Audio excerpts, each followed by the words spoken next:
बिस्मिल्लाहिर्रहमानिर्रहीम। News with views के साथ मैं हूं अली रज़ा शाफ और आप देख रहे हैं यूट्यूब चैनल। नादिम शबाशी साहब का चौधरी निसार साहब से रब्ता हुआ है। इसके ऊपर आपको मैं बताऊंगा रब्ते में क्या बातें हुई और आगे आने वाले दिनों में क्या डेवलपमेंट्स हो सकती हैं। इमरान खान को दिल की तकलीफ हुई है जी, और जहर का इल्ज़ाम लगाया जा रहा है। इंक्वायरी कमीशन बनाने की पेशकश की गई है। फराह खान की मां की गिरफ्तारी के हवाले से कुछ डेवलपमेंट्स हैं। इसके ऊपर इमरान खान साहब की अहलिया साबिका खतून अव्वल की जो दरीना दोस्त थी फराह खान उर्फ फराह गोगी, उनकी करप्शन का तो आपको पता है, और उनके ऊपर जो केसेस हैं उनका भी आपको पता है। एंटी करप्शन का केस है, नैब के केसेस हैं, और एंटी करप्शन उनको तलब भी किया गया है। एंटी करप्शन ने उनके ऊपर मुकदमा भी दर्ज किया हुआ है, उनकी वालदा के ऊपर भी मुकदमा दर्ज किया हुआ है। केस उनके ऊपर है फैसलाबाद के, जो इस वक्त जिसके ऊपर मुकदमा दर्ज हुआ है फैसलाबाद एंटी करप्शन में, वो केस है फैसलाबाद का जो इकोनॉमिक जोन था, इंडस्ट्रियल जोन था, वहां पर चंद एकड़ के जो प्लॉट थे वो उनकी गैर कानूनी अलॉटमेंट की गई। 7 करोड़ का प्लॉट था, उसे कोई 8 करोड़ में उन्होंने अलॉट करवाया। कुछ इस तरह का सीन था, मतलब इससे भी कम, यानी कि बहुत कम वैल्यू पे उस प्लॉट को उन्होंने अपने नाम पर जो है वो अलॉट करवाया, और उसके ऊपर वो सारा मामला किया गया। अच्छा, उसमें उनकी वालदा का भी नाम है, जिस कंपनी के अमॉइस टेरी के नाम पे वो किया सब, जिस कंपनी के तहत ये सब कुछ किया गया उस कंपनी में इनकी वालदा का भी नाम है, यानी कि इनकी वालदा के जो विषय जो फराह खान है उसकी वालदा के नाम पर भी सब कुछ किया गया। तो इस हवाले से मैं डेवलपमेंट्स आपको पहले भी बता चुका हूं कि 2 बंदे गिरफ्तार हैं। एक चीफ जो सीईओ है इस इकोनॉमिक जोन का, फैसलाबाद के इंडस्ट्रियल जोन का, वो गिरफ्तार है। उसके अलावा एक और बंदा गिरफ्तार है। तो उन दोनों बंदों की गिरफ्तारी के बाद ये सारी डेवलपमेंट्स हो रही हैं, वो सारी चीज़ें खोलते जा रहे हैं, सारी डिटेल्स बताते जा रहे हैं। डेवलपमेंट ये हुई है कि फराह खान की जो वालदा हैं वो चूंकि पाकिस्तान में है, फराह खान तो पाकिस्तान से बाहर है, अगर होती तो वो कब की गिरफ्तार हो चुकी होती। तब जो उनकी वालदा हैं उनके ऊपर भी केस है सेम। तो उनकी वालदा की गिरफ्तारी के लिए एंटी करप्शन ने छापे मारने शुरू कर दिए हैं, और अब तक कई छापे मारे जा चुके हैं, और उनका हर छापा नाकाम हो रहा है। उनका हर छापा जो है वो उसमें वो पता नहीं चल रहा उनकी वालदा कहाँ पर रूपोश हो गई हैं, क्योंकि बाकी अदारों के अंदर भी लोग होते हैं उनके, तो उनको पता चल जाता है। तो 15 जुलाई को पहला छापा मारा गया था जो जिस लाहौर के अंदर डीएचए में, और उसके बाद उनकी वालदा वहाँ पर नहीं मिली थी डीएचए के घर में। उसके बाद वो पता नहीं कहाँ है। डेफिनेटली वो उनको छुपने के लिए, उनको रूपोश होने के लिए कई जगह मिल सकती हैं, और अब ऐसी जगह हैं जहाँ पर अभी हुकूमत की रसाई नहीं है फ़िलहाल, जैसा कि बनी गाला वगैरह। इस तरह की कई जगह हैं जहाँ कहीं पे भी उनको रखा जा सकता है, क्योंकि शेल्टर जो है उनके पास इमरान खान साहब का, इमरान खान साहब ने उसके सियासत के साथ जो नथी कर दिया है, तो ये वजह है। तो लेकिन आने वाले दिनों में कहा यह जा रहा है कि अगर उनकी वालदा गिरफ्तार ना हुई तो फिर रेड वारंट से जो है वो फराह गोगी को तो पाकिस्तान वापस लाया ही जाएगा। अगर इमरान रियाज खान साहब हैं, उनके केस में हर नए दिन के साथ नई डेवलपमेंट हो रही हैं। उनको गिरफ्तार किया गया, गिरफ्तारी के बाद रिहाई हुई, फिर रिहाई के बाद चकवाल के मदई ने मुकदमा वापस ले लिया। फिर सिविल लाइन थाना जो है उस का जो मुकदमा अदालत ने, मजिस्ट्रेट ने खारिज किया था, सिविल लाइन थाने ने वो मुकदमे को खारिज करने को लाहौर हाई कोर्ट में अब चैलेंज कर दिया था, चैलेंज किया गया, और उसके बाद 19 तारीख को उस पर समाअत होनी है।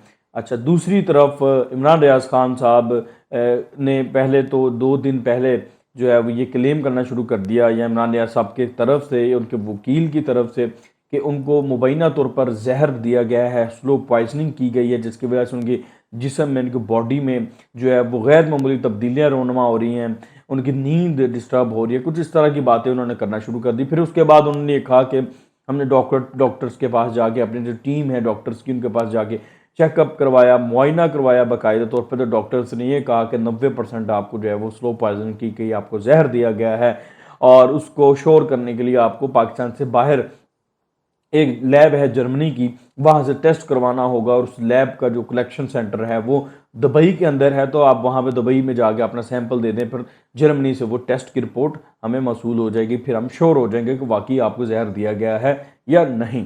तो ये सारी सूरत हाल थी। अच्छा, उसके बाद इमरान रियाज साहब ने कल जो है पाकिस्तान से जाने की कोशिश की, दुबई जाने की कोशिश की।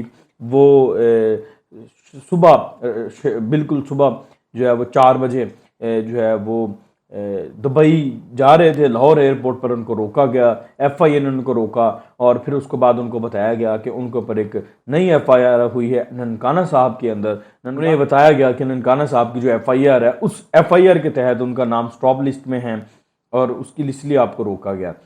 तो ये सारा सीन है। उसके बाद उन्होंने मज़ीद शोर करना शुरू कर दिया कि अब तब तो मतलब वो सारा एक हाइप क्रिएट की हुई है कि जहर दिया गया। अच्छा जी, उसके ऊपर एक इमरान खान साहब ने ट्वीट कर दिया, क्योंकि इमरान खान साहब को भी मामला कुछ चाहिए होते पोलिटिकली। तो इमरान खान साहब ने ये कहा कि इमरान रियाज को किसी ऐसे पिंजरे में रखा गया, ऐसी जेल में रखा गया जहाँ पर जानवरों को भी नहीं रखा जा सकता, और फिर साथ ही कहा उनको जहर दिया गया है।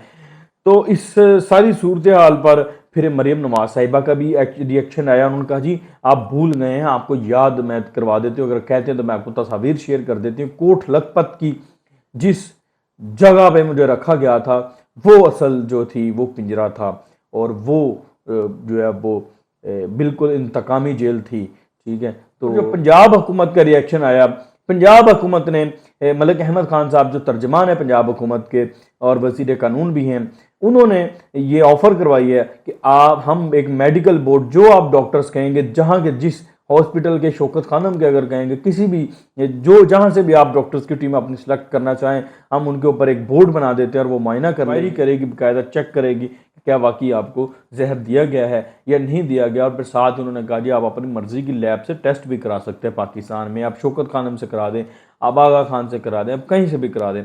तो ये सारा जो है वो पंजाब हुकूमत ने उनको ऑफर की। तो ये सारा अभी मामला चल रहा है। अभी उम्मीद है कि 19 जुलाई को जो लाहौर हाई कोर्ट में समाअत है, उस समाअत में उनको इजाज़त मिल जाए दुबई जाने की, और फिर वो नज़र यही आ रहा है कि वो दुबई जाएंगे और वहाँ पे जाके अपना टेस्ट करवाएंगे।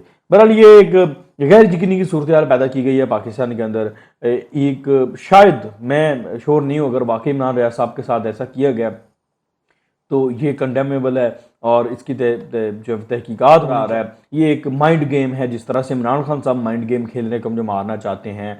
और वो फिर उन्होंने इस जहर का भी नाम लिया कि ऐसा जहर दिया जाता है जिससे स्लो पॉइजनिंग होती है और फिर हार्ट अटैक हो जाता है, और मुख्तलिफ़ किस्म की मैंने वीडियो रिकॉर्ड कर दी। मतलब वो जो माइंड गेम शुरू से खेलते आ रहे हैं, तरीक़े अहमद से लेकर अब तक। तरीक़े अहमद के दिनों में भी इमरान खान साहब कहते थे कुछ नहीं होगा, सब कुछ मेरे हाथ में, मैंने गेम पलट दिया, मैंने फलां कर दिया, फलां कर दिया। वो एक माइंड गेम जो खेलते आ रहे हैं, तो वही एक माइंड गेम ये भी बज़ाहिर लग रहा है कि मतलब कि कोई किसी किस्म की शायद कोई माइंड गेम है, लेकिन अल्लाह करे कि माइंड गेम ही हो, कोई ऐसी चीज़ हो ना सीरियस जिसका वो उन्होंने। इसलिए सबसे इंपॉर्टेंट खबर यह है कि चौधरी निसार साहब जो साबिक वज़ीर दाखिला हैं, मुस्लिम लीग नून के साबिक रहनुमा हैं, शहबाज शरीफ साहब के बेहतरीन बेस्ट फ्रेंड हैं, उनसे वज़ीर आज़म शहबाज शरीफ साहब का रब्ता हुआ है टेलीफोनिक। और उस रब्ते में पहले तो उन्होंने जो चौधरी निसार साहब के हालिया दिनों में भांजे हैं कैप्टन नुमान, उनकी वफ़ात हुई थी, उसके ऊपर उन्होंने ताज़ियत की। उस ताज़ियत के बाद के अलावा जो हमारे पास खबरें ये हैं कि एक रास्ता खोला गया है चौधरी निसार से तल्लुकात को दोबारा इस्तवार करने का मियाँ शहबाज शरीफ साहब की तरफ से, अपने इस्टेब्लिशमेंट के साथ तल्लुकात को मज़ीद मजबूत और बेहतर करने के लिए, क्योंकि चौधरी निसार साहब के इस्टेब्लिशमेंट से तल्लुकात है वही एक पुल होते थे मियाँ नवाज शरीफ साहब के तल्लुकात को बेहतर बनाने के लिए। मियाँ साहब के जो तल्लुकात थे इस्टेब्लिशमेंट के साथ, वो जो भी एक मामला चलता था उसके अंदर, अब मियाँ शहबाज शरीफ साहब भी चाहते हैं कि इनके लिए कोई पुल मियाँ चौधरी निसार साहब के ज़रिए हो, या चौधरी निसार साहब भी उनके साथ मिलकर ये मामला को लेकर चलें आगे, ताकि आगे जो आने वाले दिन हैं वो मज़ीद टफ हो सकते हैं। तो उन टफ दिनों में उनको कम से कम स्टैब्लिशमेंट एक पेज पे चाहिए। तो इसलिए वो चौधरी निसार साहब के साथ एक रास्ता खोला गया, दरवाज़ा खोला गया, और कोशिश की जाएगी आने वाले दिनों में कि इसको मज़ीद बेहतर किया जाए और चौधरी निसार साहब की जो है वो मदद शहबाज शरीफ साहब को मिल सके, चौधरी निसार साहब की हमायत बैक डोर पे मिल सके, अगर ओपनली नहीं तो बैक डोर पे कुछ ना कुछ उनके लिए वो किरदार अदा कर सके चौधरी निसार साहब। और इसीलिए ये कुछ चीज़ें इस हवाले से तय की जा रही हैं।